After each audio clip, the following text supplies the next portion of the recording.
بسم اللہ الرحمن الرحیم۔ دیکھتی آنکھوں اور سنتے کانوں کو محمود مان کا آداب۔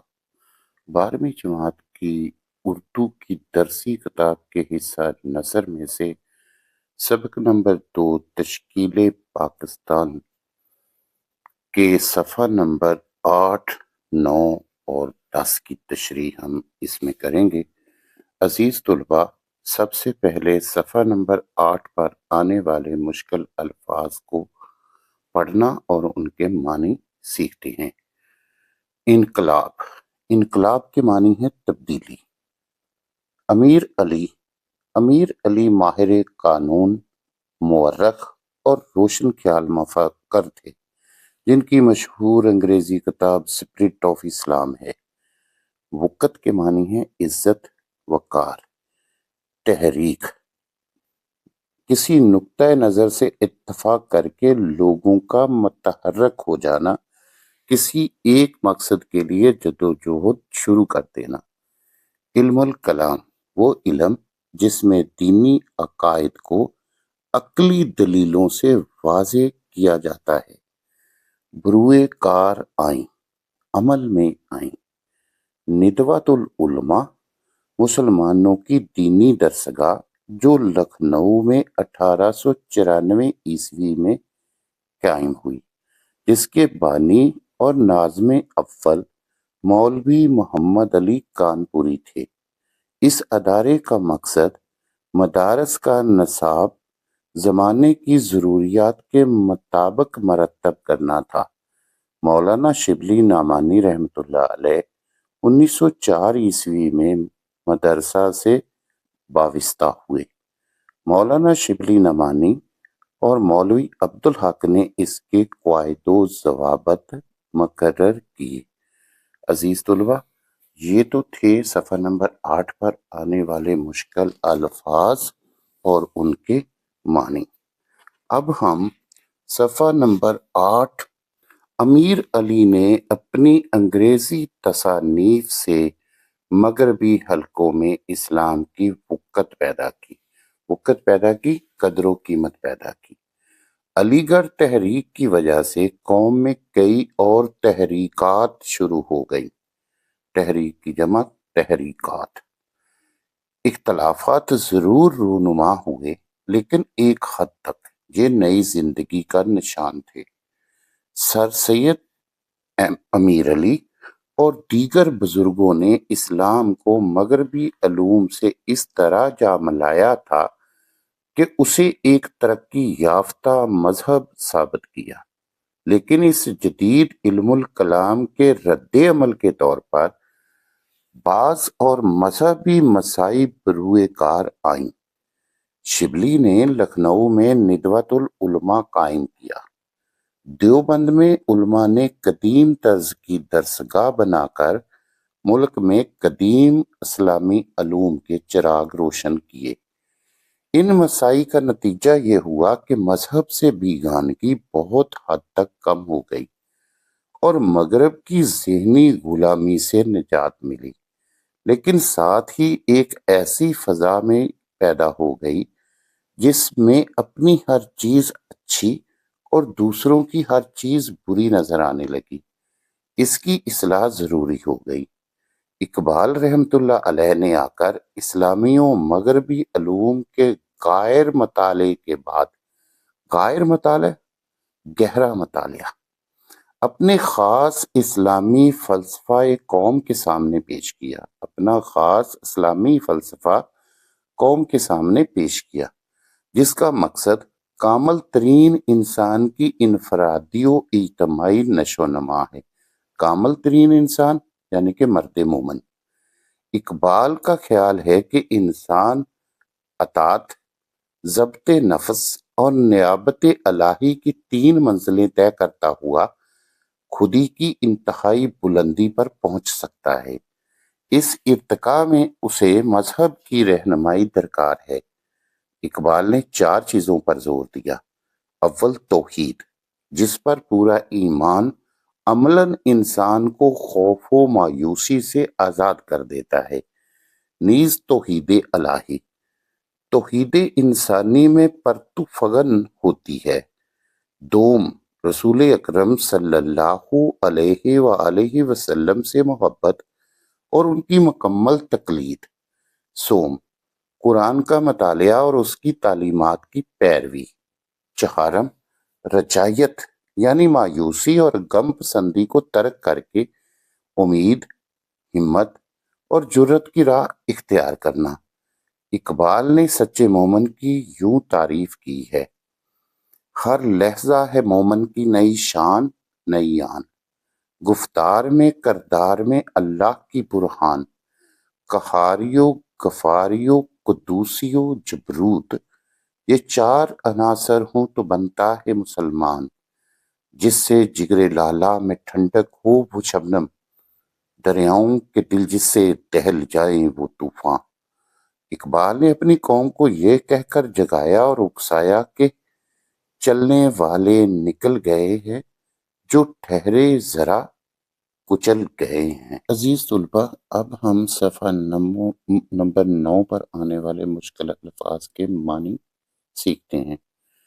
چراغ روشن کیے، علم کا نور عام کیا، غیر مطالعہ، گہرا مطالعہ، ضبط نفس، برداشت کرنا، نفسانی خواہشات پر قابو پانا، اپنے آپ پر قابو کرنا، خودی، خودی کے معنی ہے خود شناسی، معرفت نفس یعنی اپنی ذات کو پہچاننا، درکار ہے، ضرورت ہے، پرتو فگن کا معنی ہے سایہ ڈالنا، اثر ڈالنا، روشن کر دینے والا۔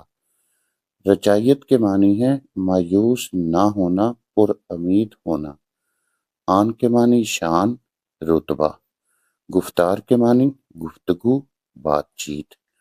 قہاری، قہر کرنے والا یعنی زبردست ہونا۔ غفاری کے معنی ہے بخشنے والا، یعنی کہ دوسروں کی خطاؤں کو، غلطیوں کو معاف کر دینے والا ہوتا ہے مرد مومن مسلمان۔ قدوسی، پاکیزہ یعنی کہ غلاظت سے دور رہنے والا۔ جبروت کے معنی ہے دبدبہ، شان اور اونچی عظمت والا۔ عناصر، عنصر کی جمع یعنی کہ اجزاء۔ دہل جانا، خوف کھانا، اکسانا، ابھارنا، ترغیب دینا۔ کچل جانا، تباہ ہو جانا۔ پسماندہ رہنا، پیچھے رہ جانا۔ انحطاط، زوال۔ منجملہ، کل میں سے یعنی کہ منجملہ، کل میں سے۔ متمدن، مہذب۔ ہٹے نہیں رہے، پیچھے نہیں رہے۔ اظہر من الشمس، سورج سے زیادہ روشن، بخوبی ظاہر کرنا۔ اکارت کے معنی ہے ناکارہ، بے فائدہ۔ دگرگوں، خراب ہونا، تبدیل ہونا۔ تقسیم بنگال، انگریزوں نے 1905 میں انتظامی ضرورت کے تحت بنگال کو مسلم بنگال اور ہندو بنگال میں تقسیم کر دیا۔ ہندوؤں نے اس تقسیم کے خلاف زبردست احتجاج کیا۔ اردو ہندی جھگڑا 1867 میں بنارس کے بعض ہندوؤں نے مسلم دشمنی اور تعصب کی وجہ سے اردو زبان کی بھرپور مخالفت کی۔ تنسیخ کے معنی ہوتے ہیں منسوخ کرنا یعنی کہ منسوخی۔ جنگ بلقان و طرابلس، 1912 میں اٹلی نے طرابلس پر حملہ کر دیا۔ تیونس کا شہر ہے۔ مقامی مسلمان بے سر و سامان تھے مگر بڑی بہادری سے لڑے، لیکن اٹلی طرابلس پر قابض ہو گیا۔ سیلف گورنمنٹ، مارچ 1913 میں مسلم لیگ نے ہندوستان میں ایک خود مختار حکومت کے قیام کے لیے قرارداد منظور کی کہ حکومت کرنے کے اختیارات ہندوستانیوں کو ملنے چاہیے۔ جنگ عظیم اول، 1914 میں یہ جنگ شروع ہوئی۔ اس جنگ میں کم و بیش دنیا کے تمام ممالک شامل رہے۔ جنگ کے نتیجے میں جرمنی کو شکست ہوئی۔ میثاق لکھنؤ، دسمبر 1916 میں قائد اعظم کی کوششوں سے لکھنؤ کے مقام پر مسلم لیگ اور کانگریس کا مشترکہ اجلاس ہوا۔ دونوں کے درمیان ایک معاہدہ طے پایا جسے میثاق لکھنؤ کہا جاتا ہے۔ عزیز طلبہ، صفحہ نمبر 9 پر آنے والے مشکل الفاظ کے معنی ہم نے پڑھے۔ اب ہم صفحہ نمبر 9 کی ریڈنگ شروع کرتے ہیں۔ اپنے رہنماؤں کی پکار سن کر مسلمان قوم ترقی کی راہ پر کچھ چلنے تو لگی، لیکن جا بجا ٹھوکریں کھاتے ہوئے۔ معاشی حیثیت سے وہ اپنے ہمسایوں سے کہیں پیچھے رہی، تعلیمی حیثیت سے وہ ضرور کچھ بڑھی، لیکن پھر بھی پسماندہ رہی۔ البتہ اپنی قومی زبان و ادب کو اس نے باوجود اپنے انحطاط کے خوب چمکایا۔ اردو علم و ادب اور صحافت کو ترقی ہوئی اور ملک میں جا بجا اردو کی علمی و ادبی انجمنیں پھیل گئیں۔ علی گڑھ کالج 1920 میں یونیورسٹی کے درجے تک پہنچ گیا اور منجملہ حیدر آباد دکن کی دوسری ترقیات کے وہاں جامعہ عثمانیہ کا شاندار ادارہ قائم ہوا۔ متمدن زندگی کے اکثر شعبوں میں مسلمان دوسروں سے پیچھے ضرور تھے، لیکن یہ بات اب ان پر اور دوسروں پر ظاہر ہو گئی کہ جب بھی اور جہاں بھی وہ بڑھنے کی کوشش کریں وہ دوسروں سے ہٹے نہیں رہتے۔ البتہ باوجود ان سب ترقیوں کے یہ امر اظہر من الشمس تھا کہ جب تک قوم سیاسی حیثیت سے مضبوط و متحد نہ ہوگی، اس کی ساری روایات عکارت جائیں گی اور اس کے سارے ارادے دھرے کے دھرے رہ جائیں گے۔ مسلمانان ہند کی جدید سیاسی زندگی کی داستان یہ ہے کہ انڈین نیشنل کانگریس کے قیام کے بعد گو سر سید نے علی گڑھ میں مسلمانوں کے سیاسی حقوق کے تحفظ کے لیے قدم اٹھایا، لیکن بالعموم ان کی قومی سیاست یہی تھی کہ مسلمان ملکی سیاست سے الگ تھلگ رہیں اور پہلے مغربی علوم کے حصول سے اپنی قوم کی حالت کو درست اور مضبوط کر لیں۔ مگر 20ویں صدی کے شروع سے ایشیا اور اس کے ساتھ ہندوستان میں صورتحال دگرگوں ہونے لگی۔ جاپان کی فتح سے ہندوؤں میں جذبہ قومیت ابھرا اور انہوں نے تقسیم بنگال کے خلاف 1905 میں ایک زبردست تحریک شروع کی۔ علاوہ ازیں اردو ہندی جھگڑے کے سلسلے میں یوپی کی حکومت نے علی گڑھ کے تعلیمی ادارے کو اس نیم سیاسی مسئلے میں دخل دینے سے حکماً روک دیا، جس کی وجہ سے مسلمانوں کے لیے اور بھی ضروری ہو گیا کہ وہ اپنے تمدنی و سیاسی حقوق کی حفاظت کے لیے ایک سیاسی جماعت کی بنیاد رکھیں۔